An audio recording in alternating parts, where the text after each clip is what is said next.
Good evening. You're in tune to the meeting of the Inner Circle, and this is Adama, right here on WRFG 89.3 FM.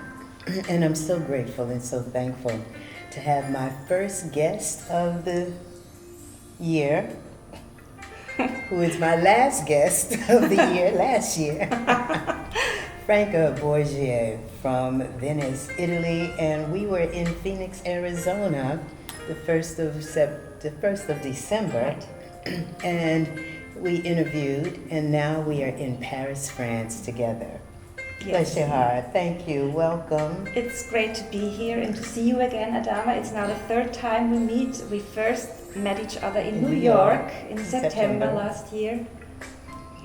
And then Phoenix in December, and now we're in Paris. And Franca is one of the most creative and dynamic artists, writers, authors, global thinkers. And we've had the opportunity to connect on the platform of global thought leaders and spiritual leadership. And I am so grateful to be included and making myself and my presence known amongst those who are taking responsibility to create right alignment in our thought to help us to navigate from the frequency of all of the chaos and distortion and dysfunction and degradation and violation and all of the stuff that has people going to hell in a handbasket. And so we're grateful. We're grateful to have Franca here, who has been, we talked about some of your books that you were writing a series That's on, right. Dealing with the different paradigms that we need to recreate for ourselves and just exploring. Yes, we need to become aware that we have those paradigms because we don't learn about those in school. Right. And so the books that you had already written before your series, dealing with the metabolism of the mind. Right. And there was... The root vocabulary. That's the newer one. Yes. And the act of affirmation. Okay. And placebo paradigms. And the first book that was not yet part of the series came out a year ago on May 16th, 2023, and it was titled Personalize Your Paradigm Through the Metabolism of the Mind and Cast Your Own Magic Spell. And Adama, she is casting magic spells non-stop. She's very creative in her verbalizing the current state of affairs. Absolutely. And so since Phoenix, you've been writing. How do you write so much? How do you really get focused? You know, now I'm a speaker. Yes. Right? And I can write, but writing just takes much an effort. Yes, that it's just so much easier to just speak. You're right. It's faster to speak. It's faster to speak than to write. But for me, the thing is, I would like to be very elaborate on the topics that I discuss. Yes. And I cannot do this in a podcast of 15 minutes or even if it would be an hour because these informations, they have to sit a while in your mind. Yes. I mean, you have to process them, you have to go back to them, you have to let them work. Mm-hmm. Mm-hmm. And you can do this more easily when you read a book. Yes. You can put it in your pocket, you can put it in under your pillow, yes. and you can go back to one page even, and you can communicate very silently with your own higher self and with the book. Yes. Yes. And so root vocabulary, let's talk about that. Yes. What is the root vocabulary? So the root vocabulary is connected to another term that is the metabolism of the mind. So my father, who has passed away in 2015 and who has created the terminology for Chinese medicine in Latin and in English, on which all the practice of Chinese medicine in the Western world is based, a few months before his death talked about the idea of the metabolism of the mind. And he realized that he did not have time to elaborate on it himself. Okay. And so he explained to me that not only does the body have a metabolic function, but also the mind needs to process information. So when we absorb information and we assimilate it, it takes time. There is an organic procedure, literally, within our mind to make the information ours, to take possession of it mentally and also emotionally. And this metabolic function of the mind gets stimulated by communication. And you use, obviously, certain tools, and one of those tools are the words you use, your vocabulary. Yes. And so, which are the words that you use most frequently? Have you ever made a list of the words that you use most frequently? Well, I'm not saying that you need to make a list literally, but just be aware throughout the day when you speak with others or when you think about things for yourself. Which are the words that you use? Absolutely. Yes, because they define you. Not only do they define the present moment, they define your path ahead, they define your destiny. Exactly. Yes. And a lot of people don't understand that because the body is water, and water Absorbs is literally information. exactly. Yes. We're programming or infusing the frequency of those words and those Like energies a into tea the cells bag. of our body. Yes, it infuses. Exactly. Yes. And so we are literally having the opportunity to reshape our destiny Yes. or to get initiated off the path Yes. of sickness, illness, disease, and death Yes. by I mean, speaking. It is truly a magic wand. Yes. And that magic wand, I mean, creates a chain reaction within your body and it becomes a magic potion in some way. Yes, and so some people look at speaking, writing, spelling, the casting of spells. Right. Right? And that a lot of our youth, because of this, they're not Yeah, actually, anymore. the next book in my series will be dedicated to communication.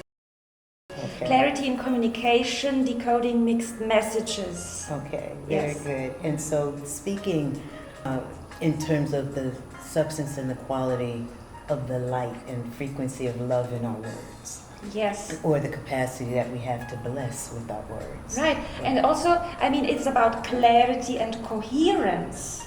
Exactly. I mean, some people need to emphasize this for themselves and when they communicate with others, that it's not about creating confusion.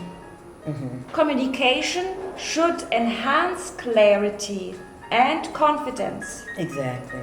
But the nature of our systems of oppression that have been really through the miseducational system, where we've not really been supported in understanding who we are as beings, who we are as intelligent beings, Right. right? And basically our education has really marginalized us to use the faculties that we've been given. Yes. Marginally. It has We created distortions within our minds. Yes. And the fact that we're fed that which does not facilitate optimum cellular functioning, Yes. or we have so much blockage and obstruction within the very cells of the body, so that That's the water partially exactly. created by the way we think and speak. So my emphasis on realigning or harmonizing with the intelligence of existence. So we're literally in water. We call it air. We are. Yes. We're literally in water, but they call it air. We are immersed in the cosmic waters as a planet Yes. that is 80% water. And we've seen how ones and ones will go to the shores of polluted waters and pray over those waters. And the waters become purified from the frequency and the vibration of the love and the understanding that those ones have Yes. about the vibration of love and how love and gratitude shift and change the frequencies of energies of things. It's a realignment of the energies. Exactly. And so your series of books is intended to give us support in taking and regaining control of our lives and our That's destiny. right. Yes. And the language, the communication, the consistency in the use Yes. of our vocabulary. And Yes. so, and then how we are impacted by media, Yes. by commercialism, by movies, Yes. by radio, Yes. by just particularly with our youth. And And that bastardization of music that they get so much of. And I'm not sure how it is in Italy. So Yes. it's a world conquering rampage. it's a phenomenon that we Okay. can observe everywhere. Okay, very good. So y'all know that I've not traveled all over the world, but we're getting there. But to know that we have been addressing a global initiative of oppression, systems of oppression Yes. in all governments and religions. That we have been addressing a global initiative of oppression, systems of oppression Yes. in all governments and religions and It's educational movements. destabilization of our minds. Absolutely. And we have to take our power back Yes. and regain the control Of ourselves. of first. ourselves. Absolutely. Because we can never do anything greater. That really is the greatest work right now, It is. is to reestablish the integrity of the divinity and the sanctity and the sacredness Yes. of who we are. Exactly. And whose we are. Yes, you know, I was addressing this also in my book on the subconscious collective paradigm and on Kali, which is a very popular goddess in India, but also in other parts of the world. And when we speak about a divinity or about God or about a higher power, I find it very interesting that popularly we do still divide between our own consciousness and what we call the divine consciousness.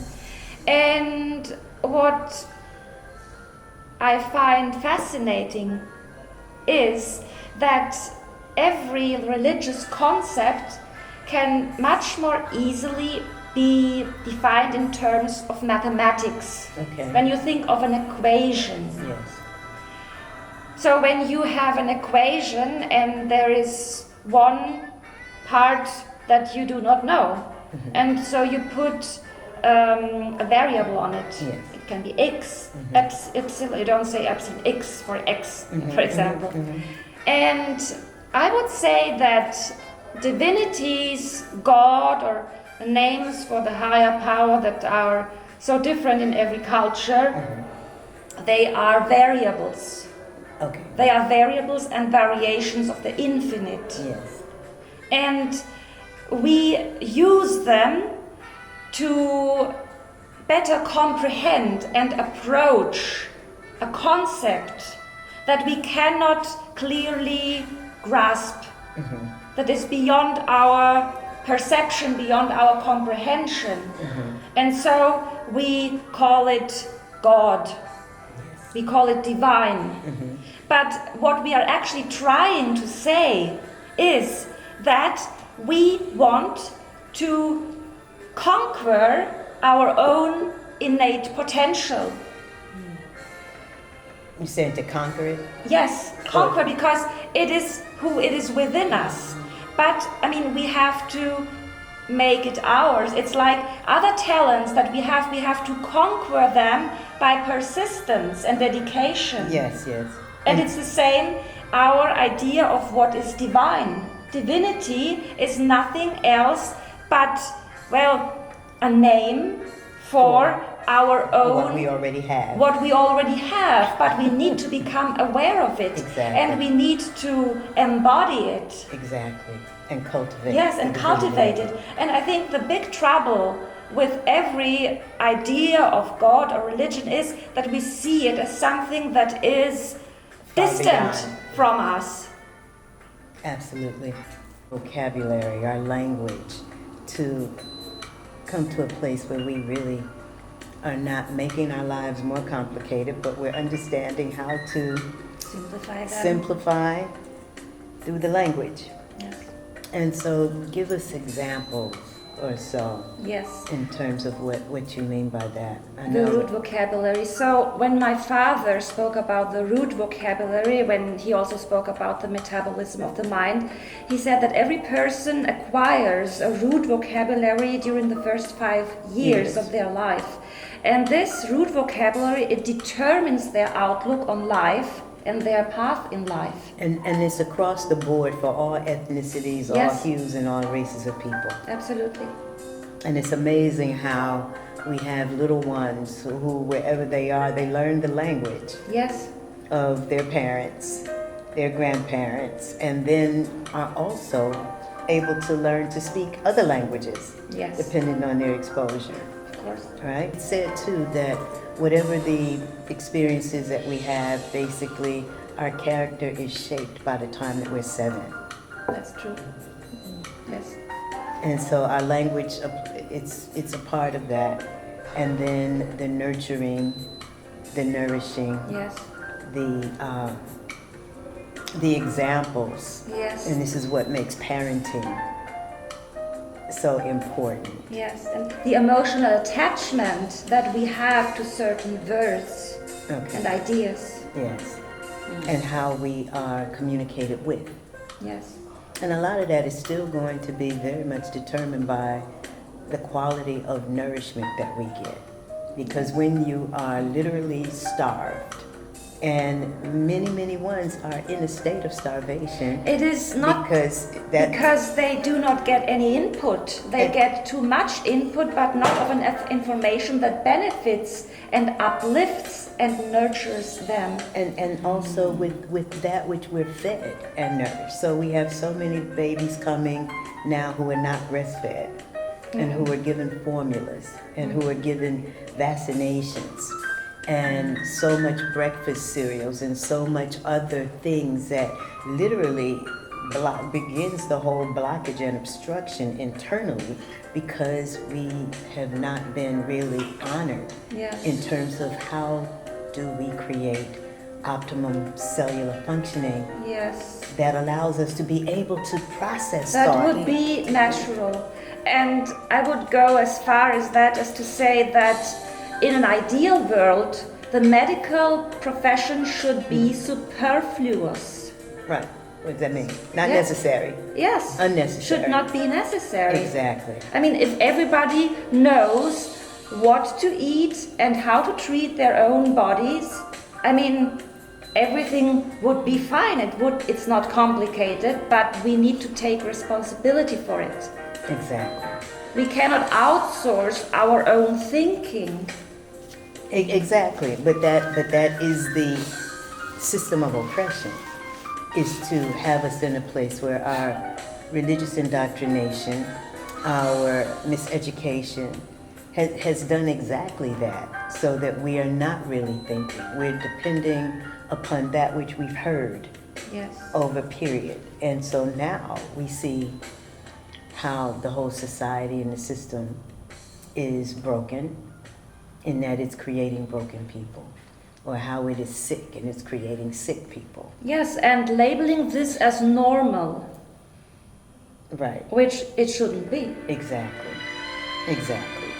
And so the responsibility of who we are, as women particularly, is just crucial for our regaining our footing upon the path of life, and to know that no one has been sent to the earth for the purpose of doing anything other than exalting life and being the progression of their lineages. And celebrating. And enjoying and rejoicing in the gift that life actually is, because there's no greater gift.